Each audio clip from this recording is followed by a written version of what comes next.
The head of state dismissed criticism from the united opposition over his development performance.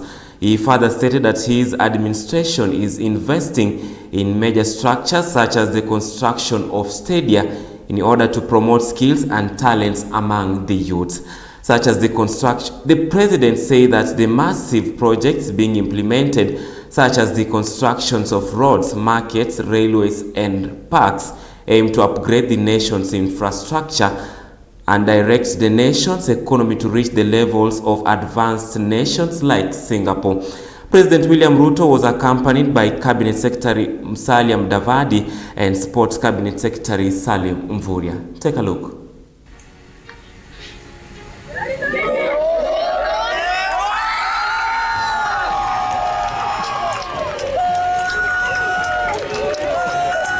$459,000.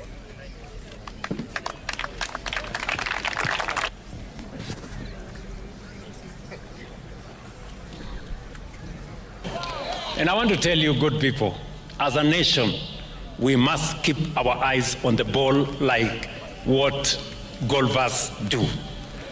And I have kept my eyes on the ball. Saa zingine napigiwa kelele lakini nimeweka my eyes on the ball. Wengine wananiita majina, Zakayo, Kasongo, nini. Mimi, I'm keeping my eyes on the ball because I know what I should do for this country.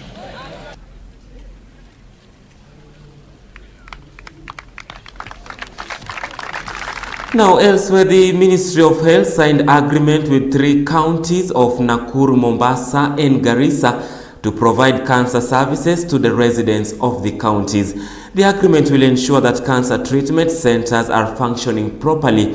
The Health Cabinet Secretary Eden Duale, along with the 3 governors, witnessed the agreement, which was signed by the national government to provide cancer technology.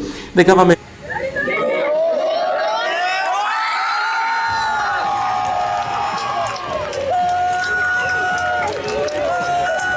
$459,000.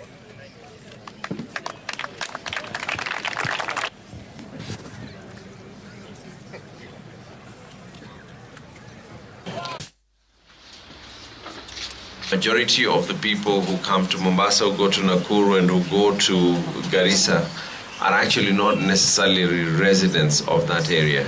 So we welcome the concept that we need to open a special SHA account just for that cancer center and open a special ward just to be able to handle matters to do with cancer. We hope to see the SLA to include CT simulation machine, which is directly linked to the LINAC radiotherapy machine, if that's something probably which has not been considered. If it can be considered also as a way to develop this.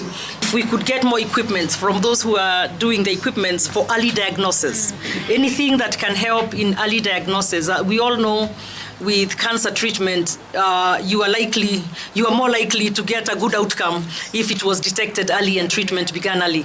So the government, both levels, remains unshakable in its commitment to enhance access to cancer care, and through the sustainable financing under the Social Health Authority, we have increased it to 800,000 as per the direction of the President. And with the over 20 million Kenyans already registered, we are working to enhance that oncology package even above the 800,000 per person in the future. Now, in other news, the senators serving on the Senate County Public Accounts Committee, CPAC, led by Senator Moses Kajwang, have publicly congratulated Kiambu County government for the wise use of developmental funds for the direct benefit of its residents. The compliments follow the good accountability presentation from Kiambu County, where Governor Kimani Wamatangi assured the Senate that he is ready to provide an account for everything approved by his administration and to fully respond to all audit questions raised by the Auditor General. Listen up.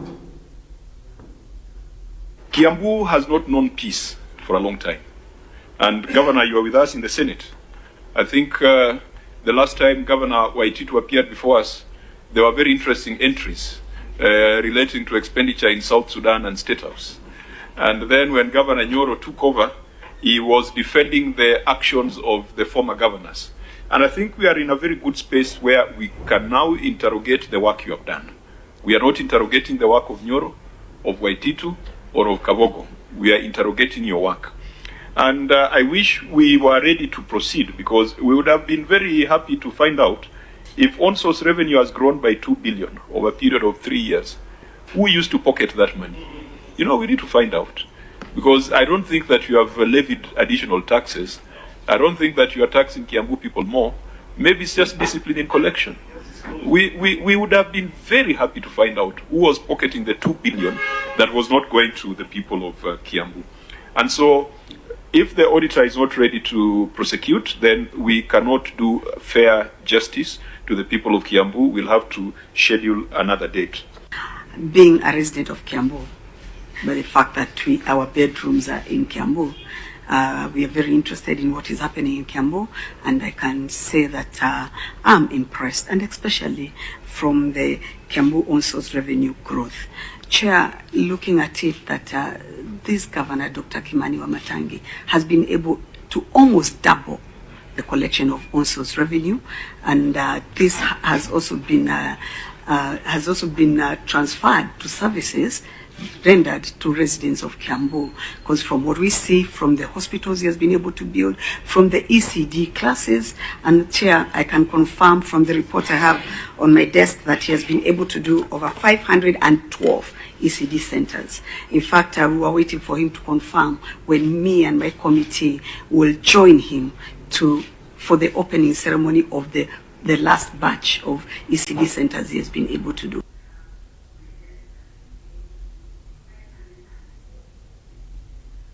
Kiambu has not known peace for a long time. And Governor, you are with us in the Senate. I think the last time Governor Waititu appeared before us, there were very interesting entries relating to expenditure in South Sudan and State House. And then when Governor Nyoro took over, he was defending the actions of the former governors. And I think we are in a very good space where we can now interrogate the work you have done. We are not interrogating the work of Nyoro, of Waititu, or of... Indeed, a good example to be emulated. On other news, Director of Public Prosecution, DPP Renson Ingonga, has accused the Independent Police Performances Authority, IPOA, and the Departmental of Criminal Investigation, DCI, for not submitting investigation reports on police officers' brutality, beating 2 people in Kitengela town and 1 person in Huruma area, as well as using tear gas inside Odhaya Church and interrupting meetings in Kitengela and Kakamega. Take a look.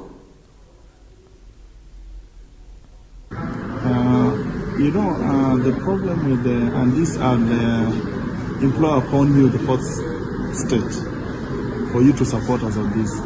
Kenyans do not understand the roles of these institutions. You must tell Kenyans that ODPP or the DPPs are the tail end of anything. So unless the investigations are done, the DPP can't do much. That's why you hear at times an incident has happened and someone is saying the DPP instead of saying the investigative agents, which are different depending on the kind of activities. Like what you're saying, lobbing, tear gas and whatever, that's IPOA supposed to investigate. The moment they investigate and bring to our attention, that is the time then the DPP comes in. And we must also understand that it is not enough for an incident to happen and imagine that there will be prosecution. What is important is the investigations. Because the way investigations are carried out and evidence collected, that is what informs the DPP to go to court. If the evidence does not meet the threshold, you'll find in some of the cases we don't go to court. We don't refuse, but the evidence, if it's not enough, we don't just go to court for the sake of it. Because we must also get to know that we protect the rights of everyone, even the suspects. Yes. Now let's look at a different story where the Kenya Revenue Authority KRA has officially launched the Butula National Secondary School Tax Club as part of its plan to launch tax clubs in secondary schools in the country, with the intent of providing tax education among students. Clara Mwaizi reports. Wakizungumza na wanafunzi maafisa hao.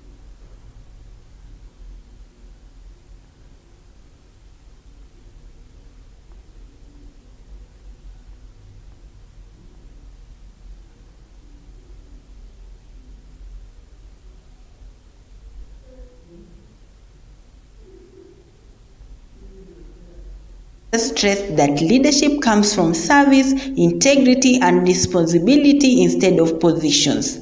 Kama wanavyosema tulipe ushuru tujitegemee, ni swala muhimu kwamba kama nchi hatuwezi endelea kiuchumi na kimaendeleo bila kulipa ushuru.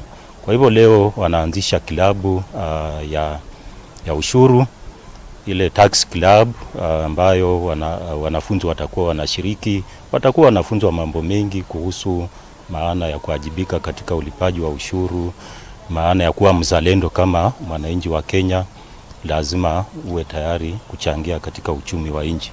The visit marked the official launch of equality clubs in a total of 32 schools in Busia, as the authority aims to ensure equality clubs are established in all public institutions in the country.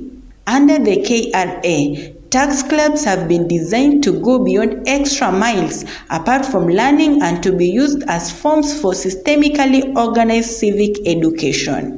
We've been making these visits. We are making these visits in about 32 different schools. We started with Alliance High School. We went to Kagumo High School. We've been to a few other schools where we are donating books. We are also talking to students. And for the purposes of today, we are here for a mentorship program by Mr. Uyo himself to talk to the students in Butula to let them know this is not only about a partnership between Butula High School and KRA, but also a way of telling the story of prosperity and growth of Kenya, of KRA. Today we are opening a tax club at Butula High School. Tax club is essentially, a club that the students can use to send the message of patriotism through payment of taxes.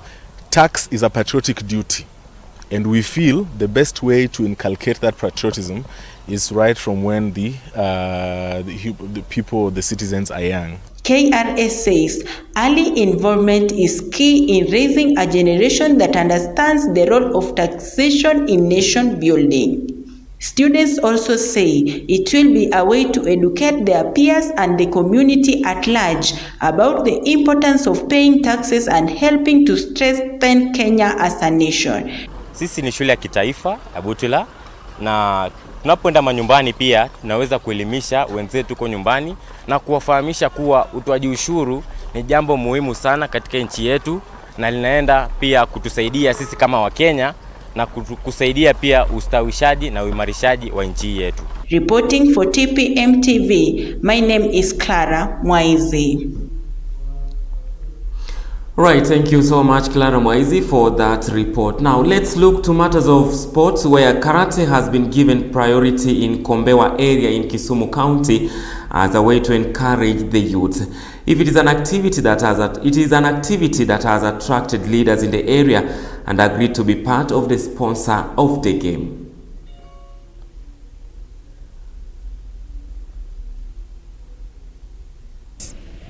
I wish to say that this is the beginning of penetrating the villages with sports, so that when we bring a sport such as this to a village like where we are, we incite and excite talent of the youth. And so I would wish to ask many youth from Seme to register in sports, and particularly in karate that is well embedded here, so that we can have good karatekas developed from Seme. I say so because Seme has produced some of the finest karatekas in this country that have made the game grow professionally. And so we need to sustain that by encouraging the youth to practice and to train karate. We have to support talent, because talent has brought hope in so many families. We have to support this talent of karate and take it to another level.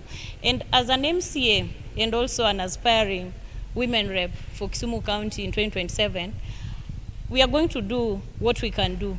In my capacity as an MCA, we can also come up with legislation to make sure that everything in sport works out. I'm glad that I've seen kids here, meaning we are nurturing talents. So this is going to be a big turning point for the young boys and girls, because we are going to nurture their talents. This is going to give them opportunities to study in various institutions.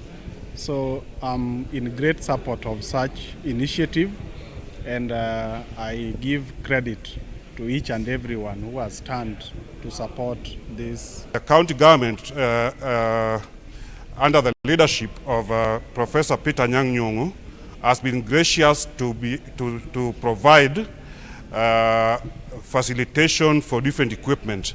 That tatami that we are using here today was purchased by the county government of Kisumu for the federation. And this is not just the only equipment that the county has facilitated. The county has purchased 3 such tatami for different clubs, one in Nyalenda, and then for a taekwondo club in Kosao. Recently, the county has also purchased a boxing ring for the boxing federation.